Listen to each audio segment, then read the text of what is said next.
বাংলাদেশ, শ্রীলঙ্কা এবং নেপাল এই তিনটার গণ অভ্যুত্থানের মডেল প্রায় পুরো হুবহু একই রকম। এটা শ্রীলঙ্কার মডেল, যে রাজপ্রাসাদ দখল করতে হবে, ব্যাপক ভাঙচুর হবে। ভাঙচুরটা আমাদের দেশে বেশি হয়েছে, নেপালেও বেশি হয়েছে, কিন্তু অভ্যুত্থানের ধরনটা একই রকম। আমাদের অভ্যুত্থান পরের সরকার অর্থনীতি ভালোভাবে রিভাইভ করতে পারেনি এবং নির্বাচন বিষয়েও কোনো মানুষকে নিশ্চয়তা দিতে পারছে না এখন। বহিঃশক্তির একটা ইনভলভমেন্টের কথাও কেউ কেউ বলে, এরকম কোনো ঘটনা কি আছে? আপনার অ্যানালাইসিস কি বলে?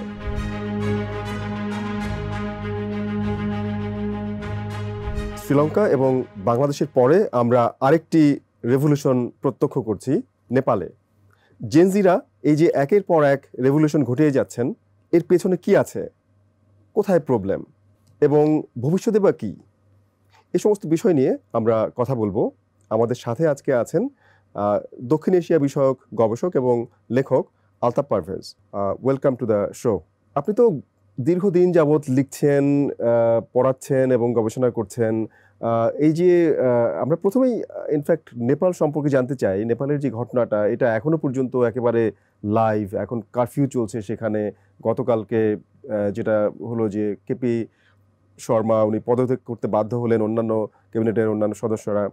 এক্স্যাক্টলি কি কি ফ্যাক্টর এইটার পেছনে কাজ করেছে, আপনি যদি একটু বিস্তারিত বলেন। তাৎক্ষণিক তো কারণ ছিল যে সোশ্যাল মিডিয়ার অনেকগুলো অ্যাপ বন্ধ করে দেওয়ার কারণে 26টি সোশ্যাল মিডিয়া বন্ধ করার সিদ্ধান্ত নিয়েছিল সরকার। এতে তরুণ সমাজ, কিশোর এবং তরুণরা বিরক্ত ছিল, প্রতিবাদী ছিল, তারা এটা আপত্তি তুলেছে, তারা রাস্তায় নেমেছে এবং সম্ভবত ভিপিএন দিয়ে তারা ওই সাইটগুলো চালিয়ে ওইটাকে ভিত্তি করেই আন্দোলনের ডাক দিয়েছিল। এটা হলো তাৎক্ষণিক কারণ। কিন্তু আসলে নেপালের সমাজে এবং তরুণ সমাজের মধ্যে তো বটেই, যারা তরুণ নয়, তারুণ্য পেরিয়েছে, তাদের মধ্যে একটা গভীর হতাশা ছিল, রাজনৈতিক হতাশাই ছিল। সেটা হলো বড় কারণ আর কি। সেটা হলো ওদের রাজনৈতিক ব্যবস্থার উপর হতাশা ছিল এবং বিশেষভাবে রাজনৈতিক দলগুলোর। নেপালের 3টা প্রধান দল আপনি জানেন, Nepali Congress, UML party, united Marxist Leninist party, আর হলো মাওবাদী সেন্টার বলে যেটা।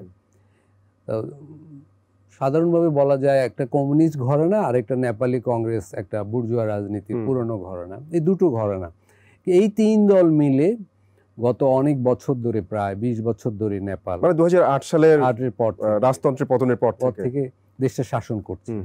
এবং এই 3 দলের 3 জন প্রধান নেতাই ঘুরে ফিরে প্রধানমন্ত্রী হচ্ছেন। তো এরা যেভাবে দেশটা চালিয়েছেন, এই নিয়ে সেখানকার রাজনীতিতে গভীর একটা হতাশা ছিল। এইটা একটা এই বিক্ষোভের ব্যাকগ্রাউন্ড পটভূমি হিসাবে প্রধানত কাজ করেছে। আরেকটা হলো ভেতর থেকে যেটা কম আলোচনায় আসছে, সেটা হলো নেপালে তো রাজতন্ত্র থেকে গণতন্ত্রে উত্তরণ ঘটেছে, ফেডারেল কাঠামো এসেছে। একটা নেপাল একটা হিন্দু রাষ্ট্র ছিল, সেখান থেকে একটা ফেডারেল রাষ্ট্র হয়েছে, ধর্মনিরপেক্ষ রাষ্ট্র হয়েছে। পুরনো সেই রাজতন্ত্রের পক্ষের যে রাজনৈতিক দল, কর্মী, তাদেরও রাস্তায় নামার একটা প্রস্তুতি, আকাঙ্ক্ষা ছিল এবং তারা রাস্তায় নামছিল। এবছরের শুরুতেও কিন্তু নেপালে একটা বড় ধরনের বিক্ষোভ হয়েছে এবং 2 জন মারা গিয়েছিল, কিন্তু সেটা সরকার সামাল দিয়েছিল, কারণ সবগুলো দলের ওই রাজতন্ত্রের বিরোধিতার একটা ঐক্যমত ছিল। তো ফলে আমি বলবো 3 ধরনের কারণে। একটা হলো সোশ্যাল মিডিয়া নিষিদ্ধ করার কারণে, আরেকটা হলো রাজনৈতিক দল এবং প্রধান রাজনৈতিক ব্যক্তিদের প্রতি গভীর হতাশা, ক্ষোভ এবং তাদের দুর্নীতি ইত্যাদির বিরুদ্ধে মানুষের অসন্তোষ, আর হলো রাজতন্ত্রের পক্ষের রাজনৈতিক কর্মীদের ইন্ধন, চেষ্টা। এই 3টা মিলে আন্দোলন শুরু হয় এবং আন্দোলনটা সহিংসতার দিকে গড়ায়। আমরা যেটা দেখলাম মিডিয়াতে, যেটা অনেক সোশ্যাল মিডিয়াতে যে প্রচারণাটা চলেছিল, যে নেপোকিড নামে একটা মুভমেন্ট, যে বেসিক্যালি রাজনীতিবিদ বা সরকারি কর্মকর্তা তাদের ছেলে মেয়েদের, আত্মীয় স্বজনদের বিলাসবহুল জীবনযাপনের যে বিষয়টা, সেটার বিরুদ্ধে আসলে দেশে থাকা যেসব তরুণ তারা জেগে উঠেছিল। নেপোকিড নেপোটিজম থেকে তো এবং এই আন্দোলনটা কিন্তু নেপালের তো প্রচুর মানুষ প্রবাসী, আমাদের মতোই প্রবাসীদের মধ্যে বেশি জনপ্রিয়। আচ্ছা, পরে এটা নেপালেও জনপ্রিয় হয়। এটা দিয়ে তারা দেখাচ্ছিল যে আমরা সাধারণ নেপালিরা বিদেশে কত পরিশ্রম করে টাকা আয় করি, কত কষ্ট জীবন আমাদের, আর বা দেশের ভিতরে যারা সাধারণ নেপালি কত কষ্ট করে কাজ করে, আর দেখো রাজনীতিবিদ বা বিচারপতি বা আমলাদের সন্তানরা কত ভালোভাবে জীবনযাপন করে। কেউ হয়তো একটা দামি ঘড়ি পরলো রাজনীতিবিদের সন্তানরা, সেইটার ছবি দিয়ে একটা পোস্ট দিল এরকম। তো এবং রাজনীতিবিদদের সন্তানরা তো দক্ষিণ এশিয়ার এটা কমন বৈশিষ্ট্য যে তারা খুব বিলাসী। এইটা নেপালের সাধারণ মানুষকে খুব আহত করেছে, ক্ষুব্ধ করেছে। নেপালের সমাজ ব্যবস্থায় কি তাহলে দুর্নীতির কথা যেটা বললেন, এটা কি খুব হাই লেভেলের ছিল? যেটা কি মানে আমরা তো বাংলাদেশের দুর্নীতির কথা বলি যে অনেক হাই লেভেলের দুর্নীতি, তো আসলে কোনো ধরনের কম্পারিজন কি করা যায়? মানে কারণ বিভিন্ন সেক্টরে কাজ করতে গিয়ে আমরা দেখেছি যে Nepal is comparatively better in terms of certain. আপনি যদি সম্পদ পাচারের কথা বলেন, যেটা আমাদের দেশে একটা মহামারীর আকার নিয়েছিল, নেপালের সমস্যাটা এরকম না। নেপালের দুর্নীতি অনেকটা প্রশাসনিক দুর্নীতি এবং রাজনৈতিক দুর্নীতি। মানে রাজনীতিবিদরা কোনো আচরণের জন্য জবাবদিহি করে না, বা প্রশাসনিক কাজ করতে গেলে সাধারণ মানুষকে ঘুষ দিতে হয়, মানে হ্যারাসমেন্ট, হয়রানির শিকার হতে হয়, এরকম দুর্নীতি বেশি। সেটা তো বাংলাদেশেও আছে, সেটা তো আমাদের দেশেও আছে, দক্ষিণ এশিয়ার সব দেশে আছে, কিন্তু নেপালে এটা অনেক ব্যাপক।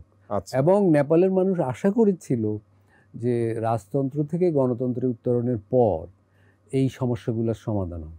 আপনি যেটা বললেন যে এই যে রাজতন্ত্রের পক্ষের একটা গোষ্ঠী আছে, তার মানে তারা আসলে রাজতন্ত্রের দিকে আবার ফেরত যেতে চায়, এইটা কেন? এইটাও ওই গণতান্ত্রিক শাসনের প্রতি হতাশা থেকে। এবং আপনি তো জানেন যে নেপালের রাজতন্ত্র কিন্তু 240 বছরের পুরনো রাজতন্ত্র, এবং খুবই শক্তিশালী, এবং এত শক্তিশালী যে নেপালকে কিন্তু ব্রিটিশ শাসকরা দখল করতে পারেনি। এই অঞ্চলের সবকিছু তারা দখল করেছে, নেপালকে দখল করতে পারে। ফলে ওই রাজতন্ত্র থেকে গণতন্ত্রে উত্তরণের পেছনে মূল শক্তি হিসেবে কাজ করেছিল নেপালের সশস্ত্র মাওবাদীরা।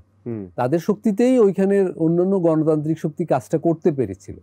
কিন্তু করতে পারলেও রাজতন্ত্রের যে প্রভাব, সামাজিক প্রভাব, সেটা কিছুটা ছিল।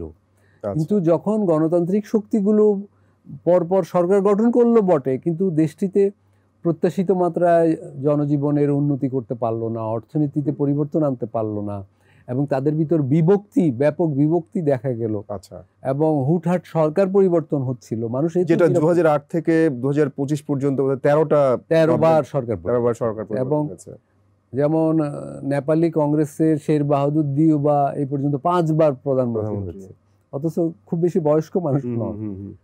প্রচন্ড ওই যে মাওবাদী সেন্টারে উনি 3 বার হয়েছে। আমরা জানি ওইখানে যে আনুপাতিক, আমরা বাংলাদেশে এখন যে কথাটা আসছে যে আনুপাতিক হারে রিপ্রেজেন্টেশন পার্লামেন্ট, ওই সিস্টেমটা তো নেপালে আছে, কাজ করছে। এবং এইখানে কি কনস্টিটিউশনাল কোনো ধরনের বিষয় আছে কিনা, যেটা এই যে বারবার সরকার পতন হওয়া অথবা সাস্টেনেবল না হওয়া? আমাদের দেশে একটা বিতর্ক আমি দেখেছি যেটা ভুল, সেটা হলো আমাদের দেশের রাজনীতিবিদরা যখন সংখ্যানুপাতিক ব্যবস্থার বিরুদ্ধে বলেন, তারা নেপালের এই উদাহরণটা দেন যে নেপালে সংখ্যানুপাতিক ব্যবস্থার কারণে বারবার সরকারের পরিবর্তন হচ্ছে।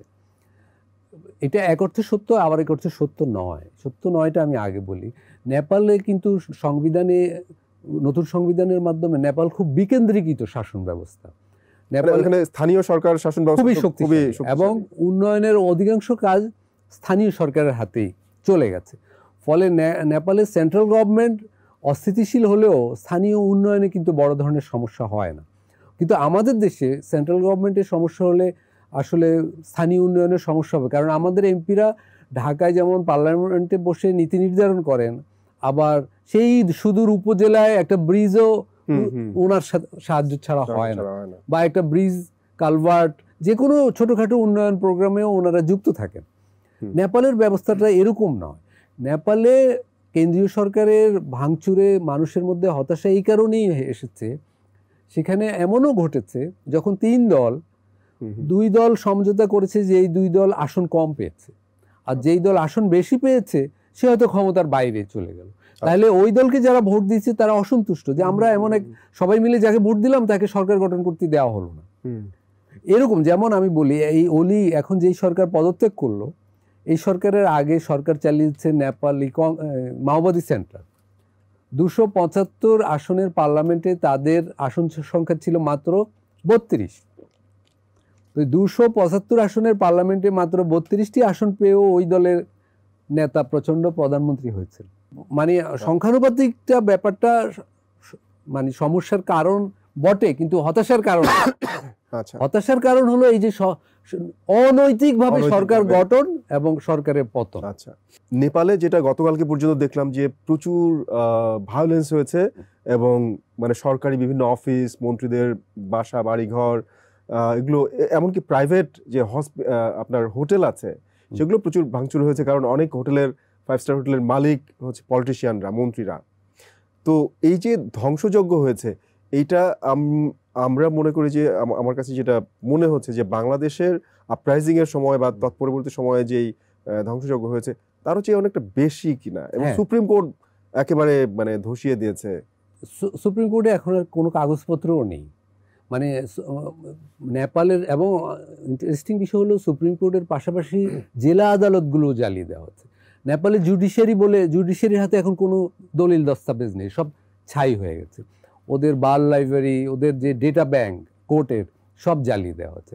এবং কাঠমান্ডুর যে শহর উপশহরগুলো, কাঠমান্ডু ভ্যালির, সেগুলো কিছুই আর স্বাভাবিক নেই। সমস্ত গুরুত্বপূর্ণ ভবন ধ্বংসস্তূপে। এই ধ্বংসযজ্ঞ পেছনে কি আসলে জেনজির যারা তারা বলছে যে এই ধ্বংসযজ্ঞের সাথে তারা সম্পৃক্ত নয়, তাহলে আসলে এখানে কি বহিঃশক্তি কারা এটা করতে পারে? আসলে ঘটনা তো দুদিন ঘটেছে, গতকাল এবং পরশু। তো প্রথম দিনের কয়েক ঘন্টা, শুরুর কয়েক ঘন্টা কিন্তু মিছিল মিটিং হয়েছে খুব উৎসবের আমেজে, গান গেয়ে ইত্যাদি এইভাবে। কিন্তু কিছু সময় পরেই হামলাটা, মানে ওই আন্দোলনের মিছিলের ভেতর থেকেই নানা গ্রুপ যে ভাঙচুর শুরু করে। প্রথম দিন এইভাবে হয় এবং 19 জন মারা যায়। এই মারা যাওয়ার বিষয়টা আরও বেশি সমাজে ক্ষোভ, হতাশা তৈরি করে, এবং এইটাকে ব্যবহার করে পরের দিন অর্থাৎ গতকাল পুরো কাঠমান্ডু জুড়ে এবং অন্যান্য জেলাতেও অবিশ্বাস্য ভাঙচুর হয়েছে, জ্বালাও পোড়া হয়েছে। আন্দোলনের শুরু করেছে বা উদ্যোক্তা যদিও তরুণরা, জেনজি যেটাকে বলা হচ্ছে, কিন্তু তারা এখন বলছে এই ভাঙচুরে তারা জড়িত নয়। এবং এটা সত্য যে সাধারণ তরুণীরা ভাঙচুর করছে না, শুরুতে একটু অংশ নিলেও মূল এই ধরনের পদ্ধতিগতভাবে এই যে জ্বালাও পোড়া, বিভিন্ন প্রতিষ্ঠানে 2-3 বার করে যে সেগুলোকে ধ্বংস করে দেয়া, এই কাজগুলো অন্য কেউ করছে। আচ্ছা, এবং সেগুলা হয়তো নেপালের কোনো রাজনৈতিক মহলও যুক্ত থাকতে পারে, এবং এগুলো সন্দেহ করা হচ্ছে রাজতন্ত্রের পক্ষের দলগুলো, প্রজাতন্ত্র পার্টি যেটাকে বলা হয়, তারা এগুলায় আছে, এবং স্বতন্ত্র পার্টি বলে তরুণদের একটা পার্টি আছে। মূলত এই দুটো পার্টির কর্মীরা হয়তো ভাঙচুরে যুক্ত আছে। এখন তো নেপালে কারফিউ চলছে বৃহস্পতিবার পর্যন্ত, সেটা এখনো পর্যন্ত বলবৎ আছে, এবং একটা পাওয়ার ভ্যাকুয়াম তৈরি হয়েছে। আপনার কি মনে হয় যে এই পাওয়ার ট্রান্সফারটা এখন হয়তো একটা কেয়ারটেকার গভর্নমেন্ট বা এরকম কোনো একটা অ্যারেঞ্জমেন্ট হবে, বা কিভাবে হতে পারে একটা? আসলে এটা পুরো একটা অনিশ্চয়তা তৈরি হয়েছে। প্রথমত প্রধানমন্ত্রী পদত্যাগ করেছেন, কিন্তু সমস্যা বেড়ে গেছে যখন মন্ত্রীরাও সবাই বিভিন্ন দিকে চলে গেছেন। ফলে নেপালে সাংঘাতিক রকমের একটা প্রশাসনিক শূন্যতা চলছে। আবার আইন শৃঙ্খলার ক্ষেত্রে পুলিশ বাহিনী পুরোটাই পালিয়ে গেছে কাঠমান্ডুতে অন্তত। ফলে আইন শৃঙ্খলার ক্ষেত্রেও চরম একটা শূন্যতা। এর ফলে একটা নৈরাজ্য চলছে পুরো কারফিউ দেওয়ার পর নৈরাজ্য কিছুটা কমেছে, কিন্তু প্রশ্ন উঠেছে কারফিউ কতক্ষণ দিয়ে রাখা যাবে এবং কারফিউর পরে কি হবে। আর এর চেয়েও বড় প্রশ্ন হলো, তাহলে সরকার কিভাবে পরিচালিত হবে, প্রশাসন কিভাবে আবার পুনঃস্থাপিত হবে, কে পুনঃস্থাপিত করবে। এবং ভাঙচুরের সময় নেপালের প্রধান রাজনীতিক 3 দলের অফিসে আগুন লাগানো হয়েছে, এবং 3 দলের নেতারাই পলাতক। এবং পরে পুরো নেপালই আমি বলবো হতবিহ্বল যে তাদের সরকার কিভাবে পরিচালিত হবে পরবর্তীতে, তাদের প্রশাসন কিভাবে পরিচালিত হবে, তাদের বিচার বিভাগ কিভাবে পরিচালিত হবে, এবং তাদের পুলিশ বাহিনী ছাড়া তো চলবে না। এবং এগুলা না থাকার কারণে নেপালের অর্থনীতিও ঝুঁকিতে পড়ছে। একটা টোটাল একটা অনিশ্চয়তার মধ্যে পড়ে গেল, এবং আমরা দেখলাম যে বাংলাদেশেও জুলাই অভ্যুত্থান পরবর্তী সময়ে একটা খুব ক্যাওটিক সিচুয়েশন ছিল, কিভাবে কি হবে না হবে। এবং আমরা এইখানে বাংলাদেশে তো আগামী ফেব্রুয়ারিতে ইলেকশন হবে।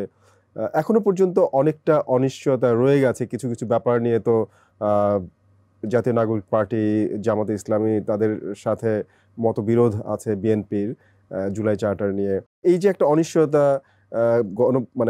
গণ অভ্যুত্থানের পরেও আমরা শ্রীলঙ্কার ক্ষেত্রে দেখলাম যে সেখানে 2022-এর যেই গণ অভ্যুত্থান হলো এবং তখনকার যে ক্ষমতাসীন যারা ছিল সরকারে, তাদের পতনের পরে এখন নতুন একটা সরকার ক্ষমতা নিয়েছে। তো সেখানে এখন অনিশ্চয়তা কি আছে, বা তারা কতটা পারছে? মানে আমাদের মধ্যে তো এখনো পর্যন্ত অনিশ্চয়তা কিছুটা আছে অভ্যুত্থানের পরেও। আসলে এই যে বাংলাদেশ, শ্রীলঙ্কা এবং নেপাল, এই তিনটার গণ অভ্যুত্থানের মডেল প্রায় পুরো হুবহু একই রকম। এটা শ্রীলঙ্কার মডেল, যে রাজপ্রাসাদ দখল করতে হবে, ব্যাপক ভাঙচুর হবে। ভাঙচুরটা আমাদের দেশে বেশি হয়েছে, নেপালেও বেশি হয়েছে, কিন্তু অভ্যুত্থানের ধরনটা একই রকম।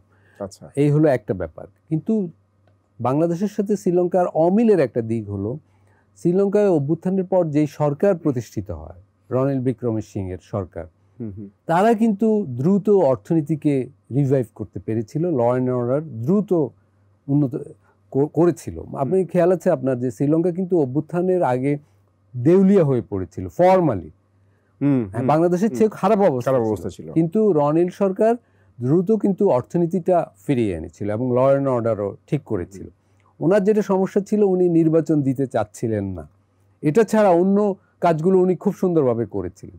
কিন্তু নেপালের অভ্যুত্থানকারী দলগুলো পরে নির্বাচন আদায় করেছে এবং সেখানে সুন্দরভাবে নির্বাচন হয়েছে, পার্লামেন্ট নির্বাচনও হয়েছে, প্রেসিডেন্ট নির্বাচনও হয়েছে, ফলে শ্রীলঙ্কা সুন্দরভাবে রান করছে। কিন্তু আমাদের অভ্যুত্থান পরের সরকার অর্থনীতি ভালোভাবে রিভাইভ করতে পারেনি এবং নির্বাচন বিষয়েও কোনো নিশ্চিত, মানে মানুষকে নিশ্চয়তা দিতে পারছে না এখনো। নির্বাচনের একটা রোড ম্যাপে আছি আমরা, কিন্তু আপনি জনসমাজে জিজ্ঞেস করলে কেউই নিশ্চিত নয় যে নির্বাচন হবে কিনা ফেব্রুয়ারিতে, এবং নির্বাচন ঠিকভাবে হবে কিনা। আইন শৃঙ্খলা নিয়ে মানুষের মধ্যে চরম উদ্বেগ, শঙ্কা এগুলো আছে। এবং শ্রীলঙ্কায় যা হয়নি, আমাদের এখানে গত 1 বছর ধরে সাংঘাতিক মব ভায়োলেন্স হয়েছে, ফলে মানুষের মধ্যে চরম নিরাপত্তাহীনতা আছে। এখন এই শ্রীলঙ্কা এবং বাংলাদেশের এই বৈপরীত্য, মানে সিমিলারিটিও আছে, বৈপরীত্য আছে। এখন দেখার ব্যাপার হলো নেপালে কি ঘটে। নেপালেও কিন্তু আমি বলবো যে সহজে কিন্তু স্থিতিশীলতা আসবে বলে মনে হয় না, কারণ নেপালের আপরাইজিং কিন্তু পুরো রাজনৈতিক ব্যবস্থাকে আক্রমণ করেছে, বা এবং দলগুলো কিছুই আর কাঠমান্ডুতে প্রায় অবশিষ্ট নেই। বাংলাদেশে কিন্তু আওয়ামী লীগের বিরুদ্ধে আন্দোলন হয়েছে, কিন্তু অন্যান্য রাজনৈতিক দলগুলো কিন্তু অভ্যুত্থানে সামিল ছিল। শ্রীলঙ্কায়ও কিন্তু অভ্যুত্থানের পিছনে অভ্যুত্থান হয়েছে রাজাপাকসাদের দলের বিরুদ্ধে, কিন্তু অন্যান্য রাজনৈতিক দলগুলোর সামিল ছিল। কিন্তু নেপালের এটা ডিফারেন্ট। নেপালে কিন্তু সমস্ত প্রায় প্রধান দলগুলোর বিরুদ্ধে এই অভ্যুত্থান, একই সাথে রাষ্ট্রযন্ত্রেরও বিরুদ্ধে, এবং আক্রান্ত হয়েছে মূলত রাষ্ট্রযন্ত্র এবং রাজনৈতিক দলগুলো। ফলে এই দুইটাকে পুনঃস্থাপিত করা, দেশ চালাতে হলে তো শেষ বিচারে রাজনীতিবিদ লাগবে, প্রশাসন লাগবে, বিচার বিভাগ লাগবে। নেপালে কিন্তু মাত্র 48 ঘন্টায় এই 3 শক্তি বিধ্বস্ত হয়ে গেছে। ফলে আপনি যেটা বলছিলেন যে মানে 3টা দেশের মধ্যেই গণ অভ্যুত্থানের একটা মিল আছে, যে মানে বিশেষ করে কারণের ক্ষেত্রে, যে কি কি কারণে, দুর্নীতি একটা বড় কারণ, এবং এই যে অথরিটারিয়ানিজম এবং রাজনীতিবিদদের ব্যর্থতা দেশ পরিচালনায়, গণতন্ত্রহীনতা, তাদের যে একনায়ক সুলভ আচরণ, এগুলা খুবই সমাজে একটা অসমতাটা বেড়ে যাওয়া বিপজ্জনকভাবে, এবং কারো কথায় কান না দেওয়া, মানে আমি বলছি কোনো ধরনের অভাব অভিযোগের কথা না শোনার একটা মনোভঙ্গি। একই সাথে যে এই যে তরুণরা যেভাবে জেগে উঠেছে, তরুণরা মানে কালে কালে সবসময় জেগে উঠেছে, তরুণদের দ্বারাই নানান বিপ্লব সংগঠিত হয়েছে, কিন্তু দক্ষিণ এশিয়ার ক্ষেত্রে আমরা যেটা দেখছি একের পর এক, এবং মানে 2022 থেকে 2025-এর মধ্যে 3টা বড় বড় ঘটনা ঘটে গেল, পরিবর্তন ঘটে গেল। এইখানে কি আসলে অন্য কোনো ফ্যাক্টর আছে কিনা? মানে যেমন আপনার টেকনোলজির ইউজ। হ্যাঁ, তিনটা দেশের ক্ষেত্রে এইটাও প্রচন্ড রকমের একটা কমন ব্যাপার। তিনটা দেশেই ঘটনা ঘটেছে সোশ্যাল মিডিয়াকে ব্যবহার করে, এবং এই তিন দেশেই আমরা দেখছি যে মূলধারার মিডিয়া থাকার পরেও বাংলাদেশে, শ্রীলঙ্কা এবং নেপালে সাংবাদিকতা কিন্তু বেশ শক্তিশালী, পুরনো ঐতিহ্য রয়েছে। শ্রীলঙ্কা এবং নেপালে কিন্তু মেইন স্ট্রিম মিডিয়া খুবই ভালো কাজ করত, কিন্তু দেখা গেল যে যখন আপরাইজিং হচ্ছে তখন কিন্তু মানে তরুণরা ভরসা করছে মূলত সোশ্যাল মিডিয়াকে, এবং এই তিন অভ্যুত্থানের মূল অন্যতম কারিগর কিন্তু সামাজিক যোগাযোগ মাধ্যম। তাহলে এখন যেটা অবস্থা দাঁড়িয়েছে যে আমাদের যারা প্রবীণ বা ট্রেডিশনাল যেই পলিটিক্যাল কালচার, যে ক্ষমতাকে ধরে রাখা এবং তরুণদের বা নতুন যে প্রজন্ম তাদের মনস্তত্ত্ব, তাদের যেই ডিমান্ড সেটা পূরণ করতে ব্যর্থ হওয়া, এবং সত্যিকার অর্থে গণতন্ত্র যেখানে স্বচ্ছতা বা জবাবদিহিতা থাকবে সেই জিনিসগুলো এনশিওর করতে না পারা, মানে এগুলো একটা বড় কারণ। একদিকে আপনার টেকনোলজিক্যাল অ্যাডভান্সমেন্টের কারণে তরুণদের এম্পাওয়ারমেন্ট হয়েছে, অন্যদিকে কনভেনশনাল পলিটিক্যাল পার্টিসগুলো বা পলিটিশিয়ানসরা তাদের এই যে ডিমান্ড, তাদের যে নিড সেটা পূরণে ব্যর্থ হচ্ছে। সো একটা মিসম্যাচ তৈরি হয়েছে, এবং সেই মিসম্যাচটা অনেক বড় আকারে দেখা দিয়েছে। সেটা তো আছে। আরেকটা হলো যে এই যে তরুণদের যে আন্দোলন, তিনটা গণ অভ্যুত্থান, এর ভিতর দুটো ব্যাপার আছে, একটা পজিটিভ আমি বলবো, একটা নেগেটিভও, আর একটা ইতিবাচক দিক আছে, একটা নেতিবাচক দিক আছে। ইতিবাচক দিক হলো তরুণরা দেশের রাজনীতি, সমাজ, অর্থনীতি এগুলোর দিকে নজর রাখছে সোশ্যাল মিডিয়ার মাধ্যমে। এগুলোর ব্যাপারে উদাসীন নয়, এগুলোর ব্যাপারে তাদের কিছু বলার আছে, সেটা দেখালো। কিন্তু এটা দেখাতে যে তারা কিন্তু কোনো বিকল্প মডেল নিয়ে ছিল না। শ্রীলঙ্কায় যখন গণঅভ্যুত্থান ঘটেছে, প্রাসাদ দখল করে ফেলেছে, কিন্তু হোয়াট নেক্সট এটা আরো বলতে পারেনি তরুণরা, এবং সেটা থেকে একটা সংকট শ্রীলঙ্কায় তৈরি হয় যে তাহলে গণঅভ্যুত্থান তো হলো, এখন কি ধরনের শাসন চাই আমরা। শ্রীলঙ্কার তরুণরা ঐক্যবদ্ধ হয়ে কিন্তু সেরকম কিছুই বলতে পারেনি, ফলে সেখানে পার্লামেন্টেই পরবর্তী একটা অন্তর্বর্তীকালীন সরকার গঠন করতে হয়েছে। আমাদের দেশে প্রধানমন্ত্রী চলে গেছেন, পার্লামেন্টারিয়ানরাও চলে গেছেন, অর্থাৎ শ্রীলঙ্কার চেয়ে আমাদের গণঅভ্যুত্থান কিন্তু আরো একদম অগ্রসর ছিল, কিন্তু তরুণদের কাছে কোনো বিকল্প রাজনৈতিক মডেল ছিল না। ফলে রাজনীতিবিদরা যে একটা অন্তর্বর্তীকালীন সরকার গঠন করেছে, মানে বিদ্যমান সংবিধান ইত্যাদির আলোকে, এবং সেই তরুণরা পরে আমরা দেখেছি একটা রাজনীতি, কেউ সরকারে গিয়েছে, কেউ রাজনৈতিক দল গঠন করেছে, আবার কেউ নানা ধরনের চাঁদাবাজির ঘটনায়ও যুক্ত পেয়েছি আমরা, কিন্তু একটা সংগঠিত রাজনৈতিক মডেল তারা উপস্থাপন করতে পারেনি। আমি বলবো নেপালের ক্ষেত্রেও সেটা, নেপালের যে তরুণরা, জেনজিরা এখন বরং বলছে এই ভাঙচুরে আমরা যুক্ত নেই, এবং এখন তো ঘটনা ঘটে গেছে, কিন্তু এখন কিভাবে দেশ পরিচালিত হবে, নেপালের সেনাবাহিনী প্রধান কিন্তু এই তরুণদের কাছে জিজ্ঞেস করছেন যে তোমরা সংলাপে আসো এবং বলো কি চাও, সেটা কিন্তু তারা খুব একটা বলতে পারছে না। আমরা একটা সম্ভাবনা যেরকম দেখছি, আবার একটা সরকার পতনের পরে আবার একটা সংকট তৈরি হচ্ছে। একটা সরকার পতন ঘটিয়ে ফেলবেন, একটা দেশের প্রধান প্রশাসনিক ভবনে আগুন লাগিয়ে দিবেন, তারপর আপনি কোনো বিকল্প মডেল বলতে পারবেন না, আপনার ক্ষমতা পরিচালনার জন্য, দেশ পরিচালনার জন্য বিকল্প কোনো পরিকল্পনা থাকবে না, তখন তো মানুষের ভোগান্তি হবে। আরেকটা ফ্যাক্টর যেটা মানে কনস্পিরেসি থিওরিও কাজ করে, যেহেতু আমরা জানি যে দক্ষিণ এশিয়ায় এখানে রিজিওনাল পাওয়ার্স যারা আছে, বা সেই আমেরিকার কথা বলা হয়, তো বহিঃশক্তির একটা ইনভলভমেন্টের কথাও কেউ বলে, এরকম কোনো ঘটনা কি আছে? আপনার অ্যানালাইসিস কি বলে? দেখুন, বর্মায় তো গৃহযুদ্ধ চলছে, এবং এই গৃহযুদ্ধের সাথে কিন্তু গণতন্ত্র উদ্ধারের গৃহযুদ্ধ আছে। বাংলাদেশে গণঅভ্যুত্থান হয়ে গেল, রেজিম চেঞ্জ হয়ে গেল, শ্রীলঙ্কায় হলো, নেপালে হয়ে গেল, এবং এইটা দেখে টুইটার সব বিভিন্ন মাধ্যমে বলা হচ্ছে কিন্তু যে Asian cup of regime change চলছে, এবং কেউ বলছে হোয়াট নেক্সট, পাকিস্তানের কথা আসছে এতে। এই যে ছোট ছোট দেশগুলো এই ঘটনাগুলো ঘটছে, প্রথমত এর অভ্যন্তরীণ কারণ আছে, একদম শূন্যের মধ্যে হঠাৎ কিন্তু রেজিম চেঞ্জ হয়ে যাচ্ছে। আমরা দেখেছি প্রবল কারণ আছে, নেপালেও আছে, শ্রীলঙ্কায়ও ছিল, বাংলাদেশেও আছে, বর্মায়ও আছে। বর্মায় যদিও রেজিম চেঞ্জ এখনো হয়নি, অর্থাৎ এখানে রাজনৈতিক ব্যবস্থাটা সন্তোষজনক নয়, গণতন্ত্রের ঘাটতি রয়েছে, স্বৈরতন্ত্র কায়েম হওয়ার মধ্য দিয়েই তো একটা রেজিম চেঞ্জের ব্যাপার তৈরি হয়, সেগুলো আছে। কিন্তু এইটাও সত্য, এই যে দেশগুলার এই অভ্যন্তরীণ এই আপরাইজিংয়ে, এই অভ্যুত্থানে বাইরের শক্তিও অনেক দেশেই যুক্ত ছিল বা আছে। আচ্ছা, যেমন নেপালের এইটাও অনেকে মনে করছেন যে এইটা কারো না কারো ইন্ধন আছে। আমি একটা অন্তত উদাহরণ দেব যে নেপালে প্রথম দিনের ঘটনায় যুক্তরাষ্ট্রের নেতৃত্বে 7টা দেশ যে বিবৃতি দেয়, সেখানে স্পষ্টতই আন্দোলনকারীদের প্রতি উৎসাহব্যঞ্জক ভাষা ছিল।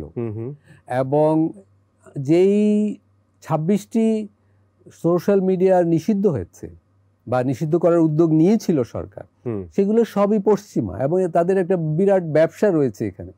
তাদের দিক থেকেও আশা করা হয়েছিল একটা বড় ধরনের গণ আন্দোলন হোক, তাইলে তারা ব্যবসাটা করতে পারে, মুনাফাটা করতে পারে ইত্যাদি, ঠিকভাবে চলতে পারে। এবং আপনি যে দেখবেন যে বর্মার গণতন্ত্রের আন্দোলনের প্রতি যুক্তরাষ্ট্রের প্রবল উৎসাহ রয়েছে, বর্মা অ্যাক্ট হয়েছে সেখানে।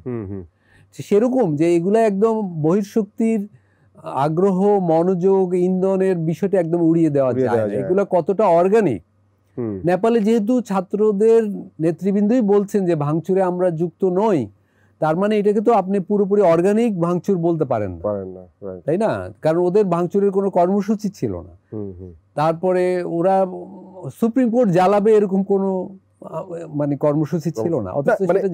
এরকম সময় যে ঘটনাগুলো ঘটে, যে স্পন্টেনিয়াস অনেক কিছু ঘটে যায়, যেটা আতিশায্যে হয়ে যায়, বা সেখানে নিশ্চয়ই আপনি যেটা বলছেন যে বাইরের অন্যান্য যারা অপরচুনিস্ট গ্রুপ থাকে তারা সেই সুযোগটা নেয়। যেমনটি আমরা শুনছিলাম যে এই যে আমরা গত 3 বছরে 3টা গণ অভ্যুত্থান বা রেভলিউশন দেখলাম শ্রীলঙ্কা, বাংলাদেশ এবং নেপালে, এগুলোর মধ্যে অনেক মিল রয়েছে। অর্থাৎ এখানে রাজনীতিবিদদের বা ব্যুরোক্রেসি বলেন বা সেই রাষ্ট্রযন্ত্রের এক ধরনের ব্যর্থতা রয়েছে, এবং একই সাথে বাইরের শক্তিরও ইন্ধন থাকতে পারে। সুতরাং যারা তরুণ এখন, তাদের যে নতুন ধরনের ডিমান্ড তৈরি হয়েছে, তাদের যেই সমস্যা রয়েছে, সেগুলো আমাদের যেই সমাজ ব্যবস্থা সেটা হয়তো মিট আপ করতে পারছে না। সুতরাং এই বাস্তবতায় বাইরের যে শক্তি তারাও কিন্তু হস্তক্ষেপ করতে পারে, যেমনটি আলতাফ ভাই বলছিলেন। তো আমরা আশা করতে পারি যে আমাদের এই অঞ্চলে যারা এই যে 3টা ঘটনা ঘটে গেল, আমাদের অন্যান্য দেশের রাষ্ট্রপ্রধান, রাজনীতিবিদ, আমাদের দেশের যারা ক্ষমতায় আছেন, তারা এই বিষয়গুলো গভীরভাবে অনুধাবন করবেন এবং এগুলো থেকে শিক্ষা নিয়ে আমরা সামনের দিকে কিভাবে এগিয়ে যেতে পারি, নিজেদের দেশকে, নিজেদের দেশের মানুষকে কিভাবে আরও তাদের অধিকার, গণতন্ত্র এগুলো নিশ্চিত করতে পারি, সেই দিকে নজর দেওয়া প্রয়োজন। অনেক ধন্যবাদ আপনাকে ভাই। Thank you.